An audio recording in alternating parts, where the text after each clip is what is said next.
كانت الأجهزة الأمنية قد تمكنت من إلقاء القبض على 258 من عناصر تنظيم الإخوان الإرهابي خلال أعمال العنف التي شهدتها بعض المحافظات أمس، وبحوزة بعضهم عبوات ناسفة بدائية الصنع وأسلحة نارية وبيضاء ومولوتوف ومبالغ مالية.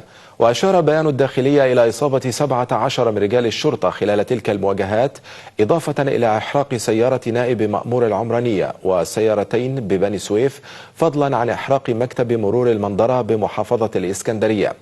وكانت وزارة الداخلية قد نفت في وقت سابق ما تناقلته عدة مواقع اجتماعية حول مقتل 3 مجندين بأحد المعسكرات، حيث أهابت بالمواطنين ومسؤولي المواقع الإخبارية كافة عدم تداول مثل تلك الشائعات المضللة الكاذبة. من وزارة الداخلية ينضم إلينا موفدنا محمد علوي. محمد، ضعنا في آخر حصيلة لعدد الذين ألقي القبض عليهم، وأيضا من رجال الشرطة الذين أصيبوا.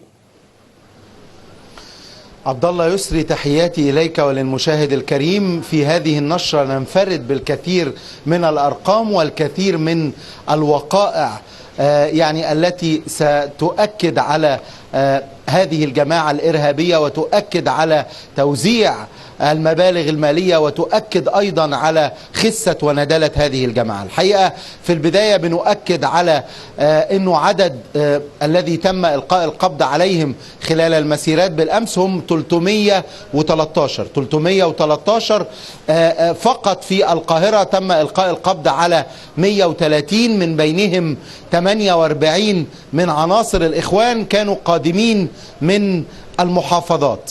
من بين ال 130 كان في شخص كان بحوزته مبالغ مالية كبيرة وإيصالات أمانة، بيقوم بتوزيع هذه المبالغ على الأعداد القادمة من المحافظات وهم 48. عدد إصابات الشرطة حتى الآن 17 من الأفراد والضباط والجنود، من بينهم 5 إصابات في غاية الخطورة، طلقات خرطوش في العين وأيضا جروح قطعية بالبطن والرأس. الحقيقة بالأمس ومن خلال تقرير مصور سيذاع في نشرة 5 كشف الكثير من الغموض والكثير من الوقائع التي تحدث خلال مسيرات هذه الجماعة الإرهابية.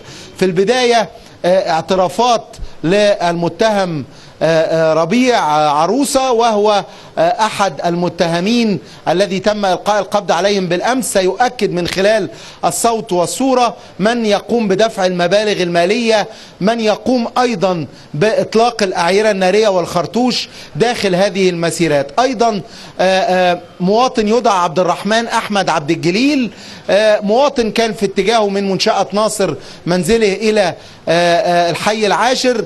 قامت طلاب هذه الجماعة الإرهابية وأمام جامعة الأزهر بضرب هذا المواطن وسحبه إلى داخل الجامعة وإجباره على التصوير مع إحدى القنوات الفضائية الكاذبة، وليؤكد أن وزارة الداخلية تستخدم بلطجية خلال التعامل مع الطلبة. لدينا الكثير والكثير من الأسرار سنقوم بالكشف عنها خلال تقرير مصور في نشرة 5 عبد الله. نعم، وزارة الداخلية برجالها تقوم بدور كبير وملحوظ في الشارع المصري، لكن النية تكون مبيتة لهؤلاء أفراد الجماعة الإرهابية ليلة الجمعة من كل أسبوع. ألا يمكن القبض عليهم قبل وقوع هذه الأحداث؟ لأنه هناك محمد أطفال ونساء تتأذى حتى وهم في بيوتهم، خاصة ما حدث في منطقة جسر السويس بالأمس في محافظة القاهرة، ودخول الغاز ودخول هؤلاء البلطجية أيضا وإحراقهم لعدد كبير من المنشآت.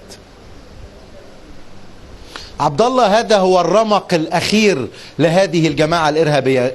بنؤكد وتؤكد وزارة الداخلية أن هذا هو الرمق الأخير لهذه الجماعة الإرهابية.